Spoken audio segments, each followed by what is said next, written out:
Over the past several weeks, we've been hearing some fairly difficult parables from the mouth of Jesus in our gospel readings. And we have another one in store for you this coming Sunday. And it has some really festive imagery to it, even though the underlying lesson is far from being clear exactly what Jesus was getting at. But he's talking about the wedding feast. He paints this picture of a father who is throwing a wedding feast for his son, and about who gets invited and who ends up wanting to come and who ends up actually being there for the party.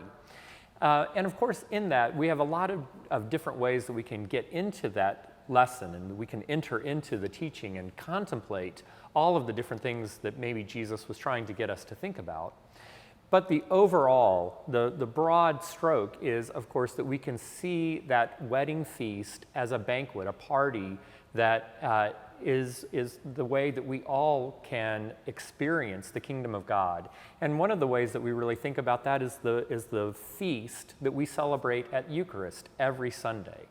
And so we'll be thinking a lot about this in terms of both the heavenly banquet that we will have prepared for us in the future, but also that heavenly banquet that we experience here on earth week by week as we gather as a body of believers and uniting our hearts in that communion with each other. And so, of course, a lot of the attention will sort of shift towards the Eucharistic section of our worship. And the choir will be singing this really evocative and otherworldly setting of Thomas Aquinas' poem, O Sacrum Convivium, O wonderful, sacred time when we are together to bind our hearts together, thinking specifically about that Eucharistic feast. This is by the French 20th century composer Olivier Messiaen. Messiaen followed in the steps of Debussy, and we think of Debussy as being sort of the musical corollary to Claude Monet as an impressionist. And Messiaen kind of took that impressionism another step further. So if you think perhaps of those late Monet paintings that he painted when he was at Giverny and have those almost abstract canvases of the garden scenes, that's a little bit of what Messiaen's music is like. It's almost abstract, but it's so dazzling in all of its different colors. It's a very slow and unfolding setting of this beautiful poetry, thinking about the splendor of that banquet.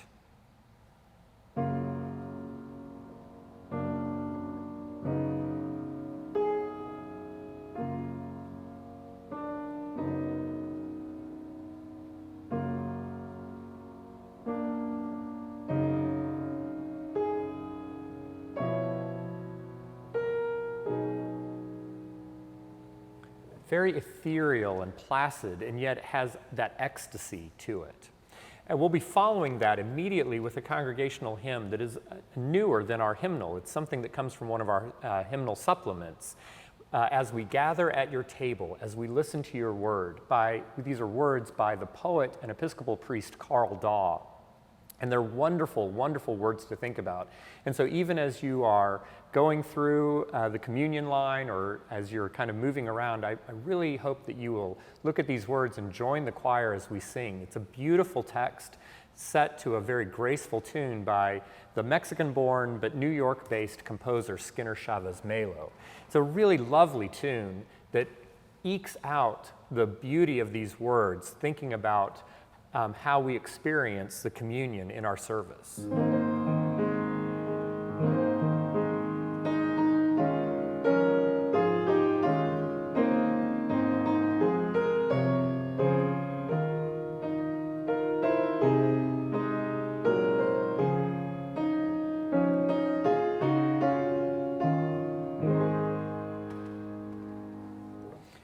And then as we kind of wrap up the service with all this very easy, gentle music, we will go out with a nice, strong Welsh tune that has a lot of that imagery of coming to the wedding feast and experiencing Christ in that.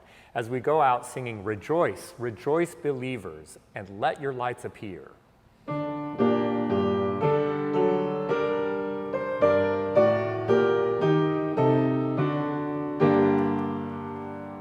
That Welsh wonderful way that minor is not sad at all. In fact, it's a very happy and triumphant tune in the minor mode. So we hope that you will join us as we experience the communion with each other here at St. John's around the altar, and as we go out singing, Rejoice.